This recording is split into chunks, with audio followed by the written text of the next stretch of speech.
Nah, gambar yang di bawah kita bisa lihat sama-sama mengangkut katakanlah 10 domba.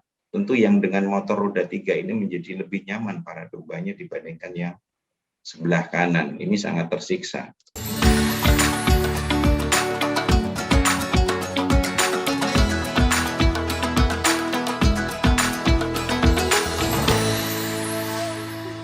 Bismillahirrahmanirrahim. Assalamualaikum warahmatullahi wabarakatuh.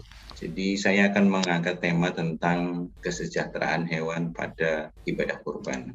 Ada 5 hal yang menjadi tolak ukur apakah hewan itu sejahtera atau tidak.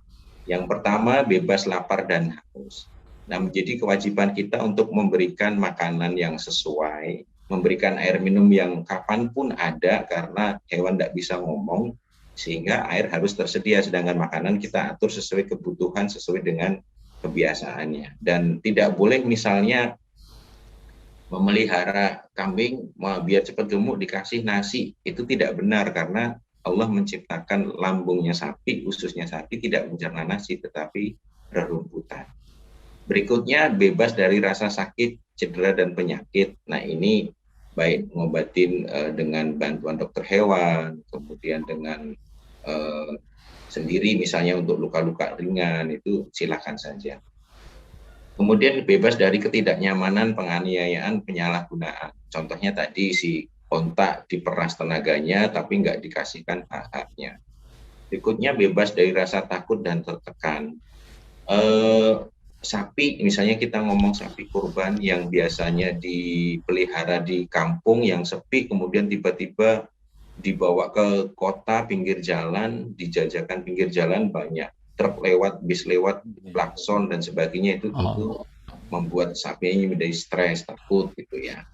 Berikutnya bahwasanya sapi itu pada fase pasca makan itu dia melakukan aktivitas memamah biak, sehingga dia mesti ada kesempatan untuk duduk manis, mengunyah kembali makanan yang telah dicerna. Nah, itu harus dipenuhi.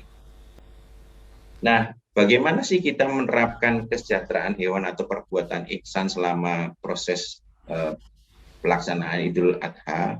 Mulai dari transportasinya, kemudian hewan itu harusnya diistirahatkan, karena kalau diistirahatkan maka cadangan glikogen di dalam ototnya akan banyak, sehingga nanti daging yang dihasilkan justru akan lunak, tidak alot begitu.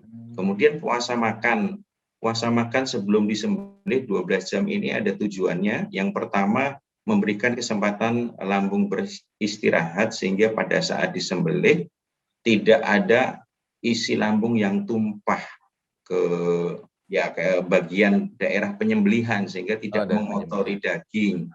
Berikutnya lagi, ketika lambung beristirahat maka darah yang beredar lebih maksimal, sehingga dalam proses penyembelihan insya Allah darah yang keluar lebih maksimal. Kemudian tidak mengasah pisau atau menyembelih di dekat hewan hidup. Bahwasanya Allah menciptakan sapi, kambing itu penglihatannya terbatas, tetapi kemampuan penciuman dan pendengarannya luar biasa. Jadi ketika ada orang mengasah pisau, mungkin kita biasa saja, tapi bagi mereka suara infrasonik itu sudah sangat mengganggu. Apalagi kalau yang disembelih hewannya stres, maka si sapi bisa mencium aroma stres hewan lain dan membuat hewan-hewan berikutnya stres. Nah, ini contoh area penjualan hewan kurban yang cukup baik. Jadi ada jarak dengan jalan sehingga sapinya tetap tenang. Di sini ada peneduh dan sebagainya. Nah, ini contoh mengangkut sapi yang tidak benar karena kepalanya keluar, matanya sapi itu ada di kanan dan di kiri. Jadi yang satu ke arah mendekat, yang sebelah kiri mengarah ke jauh. Belum lagi kalau nanti papasan dengan kendaraan lain, ini bisa cedera. Nah, gambar yang di bawah kita bisa lihat sama-sama mengangkut katakanlah 10 domba.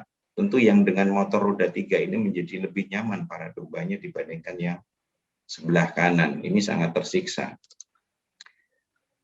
Allah menciptakan sapi dengan berat yang tidak kecil, sehingga mereka tidak bisa melompat, apalagi tadi saya sampaikan bahwa kemampuan melihatnya sangat jelek, sehingga seharusnya menaikkan dan menurunkan sapi itu menggunakan rampai atau para-para begini, sehingga dia tidak ada resiko cedera penyakit, cedera sakit karena patah kaki misalnya begitu, atau seperti ini kurang mundur dikit sehingga resiko kakinya kejepit dan patah sangat tinggi.